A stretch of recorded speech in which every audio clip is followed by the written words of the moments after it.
오늘 말씀에서 하나님은 이스라엘 백성들에게 말씀하시고 있습니다. 17절 말씀, 나의 양떼 너희여, 내가 양과 양 사이와 순양과 숫염소 사이에서 심판하노라 말씀하십니다. 오늘 말씀에서 세 번이나 17절, 20절, 22절에서 그렇게 심판하신다고 말씀하십니다.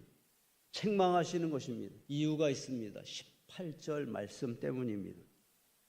너희가 좋은 꼴을 먹는 것을 작은 일로 여기느냐? 어찌하여 남은 꼴을 밟느냐? 너희가 맑은 물을 마시는 것을 작은 일로 여기느냐? 어찌하여 남은 물을 발로 더럽혔느냐? 작은 일로 여기느냐? 작은 일로 여기느냐? 하나님은 오늘 말씀을 통하여서 두 번이나 그렇게 말씀하시고 있습니다. 저는 이 말씀이 하나님의 슬픔을 보여주는 말씀이라고 여겨집니다. 심판하노라, 심판하리라. 하나님의 그 심판의 마음은 분노의 마음이 아니라 슬픔의 마음이었었다라고 하는 것입니다. 이스라엘 백성들은 하나님 앞에 신실하지 못했습니다. 하나님을 떠났습니다. 자기 생각대로 살았고, 더 나아가서 흉악한 우상 숭배자로 살았습니다. 그럼에도 불구하고 하나님은 이스라엘 백성들에게 신실하셨습니다. 이스라엘 백성들을 사랑하셨습니다. 말씀하셨던 것을 이루어 주셨습니다. 무엇 때문입니까? 나의 양떼 너희요. 하나님은 여전히 이스라엘 백성들을 나의 양떼로 여겨주시고 있기 때문이라고 하는 것입니다. 그래서 하나님은 나의 양떼가 되는 이스라엘 백성들에게 때마다 좋은 꼴을 먹여주셨고 맑은 물을 마시게 하였다고 하는 것입니다. 하나님의 은혜 아닙니까? 하나님의 사랑 아닙니까? 그런데 이스라엘 백성들은 그 은혜 안에 살면서 뭐라고 말하고 뭐라고 하고 있는 것입니까? 어떻게 반응하고 있는 것입니까? 작은 것으로 여기느냐? 그것을 작은 것으로 여기고 있었다라고 하는 것입니다. 작은 것으로 여기느냐? 별것 아닌 것으로 생각했던 것입니다.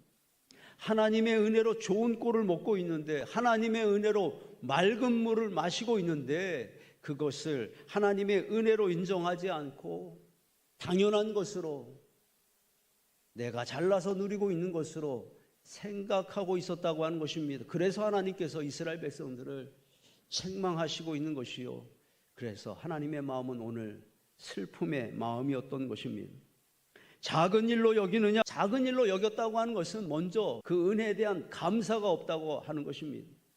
이스라엘 백성들은 하나님의 그 크신 은혜에 대한 감사가 없었습니다. 그 은혜를 일로 생각하였고 당연한 것으로 생각하고 있었기 때문이라고 하는 것입니다. 돌아봅니다. 하나님은 한 번도 여러분들을 놓치신 적이 없습니다. 살아온 지난 시간들, 지난 세월들을 돌아봅니다.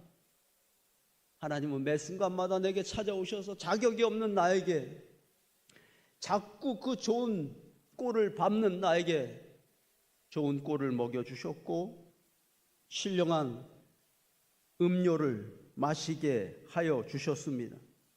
놀라운 하나님의 사랑 아닙니까? 하나님의 크신 은혜가 아닙니까? 그런데 우리는 어떻게 하였습니까? 작은 일로 여기느냐? 우리가 들어야 할 책망입니다. 하나님이 주신 그 수많은 은혜를 우리는 작은 일로 여기며 살았다고 하는 것입니다.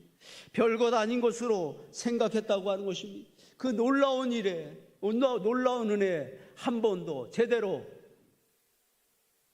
뜨거운 마음으로 감사를 고백한 적이 없었다고 하는 것입니다. 두 다리를 전쟁 중에 잃은 아이의 모습입니다. 분필로 바닥에 앉아서 자기의 잘려나간 두 다리를 그려보고 있는 아이의 모습. 저 아이의 마음이 무엇인지 알 것 같습니다. 나도 다리가 있었으면 좋겠다. 아마 그런 마음일 것입니다. 여러분, 발가락 하나만 없어도 너무나 불편하고 힘든 일이라고 합니다. 저 아이는 발가락이 아니라 두 발을 잃었습니다. 얼마나 불편하고 얼마나 힘든 시간이 많았겠습니까? 우리들에게 두 다리가 있습니다. 말씀을 전하는 시간이지만 두 다리를 한번 만져봅시다. 우리들에게 두 다리가 있습니다. 할렐루야. 작은 일로 여기느냐? 작은 일입니까? 작은 일이 아닙니다. 우리들에게 두 눈이 있습니다. 조금 불편하신 분들도 계시지만 여전히 두 눈으로 볼 수 있습니다. 작은 일로 여기느냐? 아니요, 작은 일이 아닙니다. 어제도 우리 가정에 먹을 양식이 있었습니다. 여러분 중에 어제 저녁 식사 안 하신 분들이 있으신가요? 시간이 없어서 또 다이어트 중이라서 식사를 안 하신 분들도 있을 것이지만 양식이 없어서 식사를 못 하신 분은 없었을 것이라고 하는 것입니다. 여러분, 이게 당연한 일입니까? 한 번도 우리 가정에 양식이 없었던 적이 없었다고 하는 것, 놀라운 하나님의 은혜라고 하는 것입니다. 오늘 하나님께서 우리를 또 한 번 이곳에 부르시고 우리의 찬양을 받아주셨습니다. 우리의 예배 가운데 영광을 받으시고 있습니다. 여러분, 이것이 작은 일이십니까? 아니요, 작은 일이 아닙니다. 할렐루야, 엄청난 일입니다. 그리고 하나님 오늘 말씀에서 이스라엘 백성들에게 새로운 언약을 말씀하시고 있습니다. 23절 말씀, 내가 한 목자를 그들 위에 세워 먹게 하리니 그는 내 종 다윗이라. 24절 말씀, 내 종 다윗은 그들 중에 왕이 되리라. 여러분, 다윗은 누구입니까? 이 다윗은 누구를 의미합니까? 하나님께서 예수계를 통하여 이스라엘 백성들에게 말씀하실 그 시점에는 다윗은 이미 수백 년 전에 죽었습니다. 내 종 다윗을 왕으로 세운다고 하나님 말씀하십니다. 이 다윗이 누구입니까? 장차 다윗의 혈통을 통하여 이 땅에 태어나실 대표하는 것입니다. 예수 그리스도를 왕 되게 하시겠다 말씀하십니다. 내가 그들에게 복을 내리고 내 산 사방에 복을 내리며 때를 따라 소낙비를 내리되 복된 소낙비를 내리리라. 할렐루야. 내가 그들에게 복을 내리고 내 산 사방에 복을 내리며 때를 따라 소낙비를 내리되 복된 소낙비를 내리리라. 오늘 말씀의 제목입니다. 복된 소낙비를 내리리라. 그 말씀의 약속이 여러분 가정에 이루어지는 말씀이 되어지기를 축복합니다. 성경에 나오는 비는 하나님의 징계를 의미하기도 하고 하나님의 은혜를 의미하기도 하는 이중적인 의미가 있습니다. 오늘 말씀에서 이 비는 하나님의 징계입니까? 하나님의 은혜입니까? 확실하지요? 하나님의 은혜입니다. 그냥 비가 아니라 소낙비입니다. 소낙비라고 하는 것은 무엇입니까? 갑자기 내리는 것이 소낙비입니다. 소낙비는 제법 많은 양의 비가 내리는 것을 소낙비라고 말하고 피할 수 없는 비를 말하고 있는 것입니다. 이스라엘 백성들에게 하나님은 갑작스러운 은혜를 보게 하실 것이다 약속하시고 있는 것이고 충만한 은혜를 보여주실 것이다 말씀하시는 것이고 누구도 피할 수 없는 은혜를 보게 하시겠다 말씀하시고 있는 것입니다. 하나님께서 이스라엘 백성들에게 복된 소낙비를 내리시리라 말씀하신 것처럼 여러분들에게도 소낙비와 같은 은혜, 갑작스러운 은혜가 임하기를 축복합니다. 큰 비가 소낙비가 내리는 것처럼 여러분들이 생각을 뛰어넘는 은혜를 보게 되어지기를 축복합니다. 소낙비를 피할 수 없어서 옷이 젖는 것처럼 피할 수 없는, 누구도 피할 수 없는 그 은혜를 보게 되기를 주님의 이름으로 축복합니다. 조건이 있습니다. 그 조건은 무엇입니까? 그는 내 종 다윗이라.